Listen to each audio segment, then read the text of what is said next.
A new Washington Post article says the White House is exploring a move to privatize the International Space Station. According to the report, the White House wants to stop funding the station after 2024, but it won't abandon the station altogether or abruptly. Instead, it could eventually turn it over to the private sector. And CBS News space consultant Bill Harwood joins me now to talk about this. Bill, good to see you. Hey, good to be here. All right, first question for you. How challenging would it be for the Trump administration to turn the ISS over to private sectors?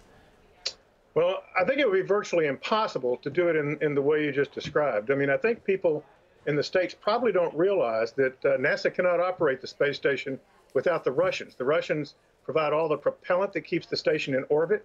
They launch it on the rockets they build and launch. So if you think about the station as a commercial enterprise, the Russians would have to be involved because they're the ones who supply the propellant that keeps the station in orbit. So that is a hugely complicating factor.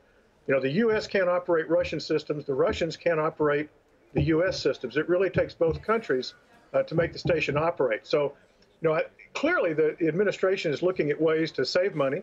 NASA spends about $3 billion a year on the station, and they're hoping down the road they might be able to privatize it to some degree.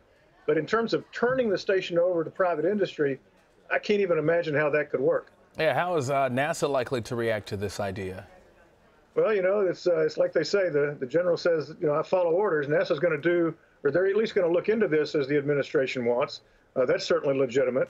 And I think there are probably things that NASA could do to increase private sector involvement in station operations. But when you get back to thinking about all the government infrastructure required to operate the station, everything from mission control, building spare parts, planning how you replace them, all the communication satellites that NASA operates to support station, throw the Russians in there for propellant, and you've still got Japan and the European Space Agency that each have modules up there. Trying to turn that into a completely commercial operation be extremely difficult. Bill, the ISS is for science, of course. Private companies tend to be for profit. So who would even want to take on the task of taking over the ISS? Well, first of all, I mean, if you were a company and you were developing products that can use weightlessness, drug companies, for example, that might be able to come up with techniques to make better drugs in weightlessness, manufacturing techniques that you could test out in space, perhaps even space tourism on a wider scale, although certainly you couldn't launch enough private citizens to pay for it. Remember, you know, NASA is spending roughly $3 billion a year to support the space station, and they don't have to make a profit. But I think that private industry could certainly take advantage of the station to a greater extent than they do today. But how much of that would offset what the government has to spend, you know, that's a big question mark. All right, here's a final question for you. We saw SpaceX make history with the launch of its heavy rocket this past week, the world's most powerful.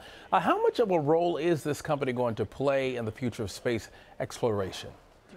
Oh, I think quite a bit. I mean, SpaceX has made it very clear, the owner of SpaceX, I should say, Elon Musk, he firmly believes that humanity needs to get off of this planet. He believes that humanity needs to be a multi-planet species, and his often stated goal is to colonize Mars. That is his long-term dream.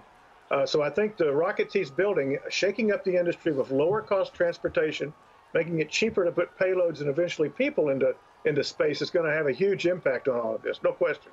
All right, Bill Harwood, always good to talk to you. Thank you so much. My pleasure.